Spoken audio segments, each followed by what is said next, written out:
দেশের মানুষের জন্য আয়ের নিশ্চয়তার পাশাপাশি দীর্ঘমেয়াদী উন্নয়ন নিশ্চিত করতে দিন কয়েক আগেই সংসদে বিল পাশ করেছে মোদী সরকার। সেই বিলে ১০০ দিনের বদলে ১২৫ দিনের কর্মসংস্থান নিশ্চিত করেছে কেন্দ্র।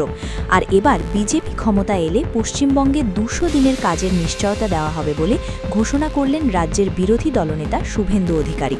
সঙ্গে তৃণমূলের দুর্নীতির জন্য ১০০ দিনের কাজের যে টাকা বকেয়া রয়েছে তা সুদ সমেত মিটিয়ে দেওয়া হবে বলেও জানিয়েছেন তিনি। তৃণমূলের দুর্নীতির জেরে বছরের পর বছর ১০০ দিনের কাজের প্রকল্পের সুবিধা থেকে বঞ্চিত হয়েছেন রাজ্যের প্রান্তিক মানুষ।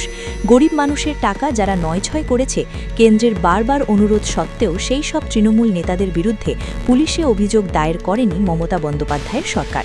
তবে বিজেপি ক্ষমতায় এলেই গ্রামের মানুষ ফের এই প্রকল্পের সুবিধা পাবেন বলে জানালেন রাজ্যের বিরোধী দলনেতা শুভেন্দু অধিকারী। সাগরে বিজেপির এক সভায় তিনি আশ্বস্ত করেন, ক্ষমতায় এলে বছরে ২০০ দিন কাজের নিশ্চয়তা দেবে বিজেপির সরকার। এরা এত চোর, বড় বড় কথা বলে ৪ মাস পরে বিজেপিকে আনবেন, মে মাসে ১০০ দিনের কাজ চালু হবে। যে যা বকেয়া আছে আমরা দেব, সুদ সহ দেব। আর ভুয়া টাকা, চুরি করা টাকা যত পঞ্চায়েত নির্মাণ সহায়কের বাড়িতে আছে, গর্ত খুলে বের করব টাকা। মোদীজির স্লোগান, না খাউঙ্গা না খানে দুঙ্গা। বিজেপিকে আনবেন আপনারা। ২০টা রাজ্যে বিজেপির সরকার, কেন্দ্র থেকে ১০০ দিনের টাকা দেব, আর বিজেপি আরো ১০০ দিনের কাজ দেবে। ২০০ দিনের কাজ বছরে ভারতীয় জনতা পার্টি দেবে। আনন্দ বিজেপিকে। ১০০ দিনের কাজে তৃণমূলের চুরির খতিয়ান তুলে ধরে শুভেন্দুবাবু বলেন, মোট ৩৭৫০ কোটি টাকা দিয়েছেন। হাফ ভাঙা বাড়ি, ফুল ভাঙা বাড়িতে ২০,০০০, পানের বরজে ইউনিট ৬,০০০, গাই গরুতে ৩০,০০০, ছাগল বা অন্যান্য পোল্ট্রি সহ ফিশারি সহ যা ক্ষতি হয়েছে সব টাকা দিয়ে গেছিলেন। পেয়েছেন কেউ? কেউ পাননি। আপনাদের কাছে আমি জানতে চাই, এরা বলে না কেন্দ্র টাকা দেয়নি।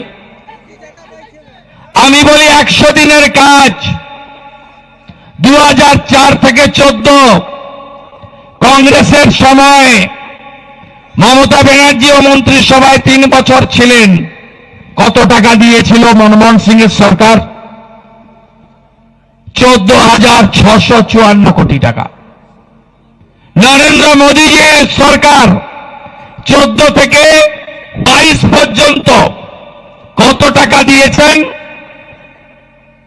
৫৪,৫০০ কোটি টাকা। কোথায় গেছে? ১,২৫,০০,০০০ ভুয়া জব কার্ড বাংলাদেশ থেকে টাকা তুলে নিয়েছে। ইতিমধ্যে ১০০ দিন থেকে বাড়িয়ে পিছিয়ে পড়া এলাকার জন্য ১২৫ দিনের কাজের নিশ্চয়তা প্রকল্পের আইন পাশ করেছে মোদী সরকার। জি রামজি নামে সেই প্রকল্পে এমন পরিকাঠামো তৈরি করা হবে যা হবে দীর্ঘস্থায়ী। ১০০ দিনের কাজের প্রকল্পের মতো মাটি কাটার কাজ আর করতে হবে না উপভোক্তাদের।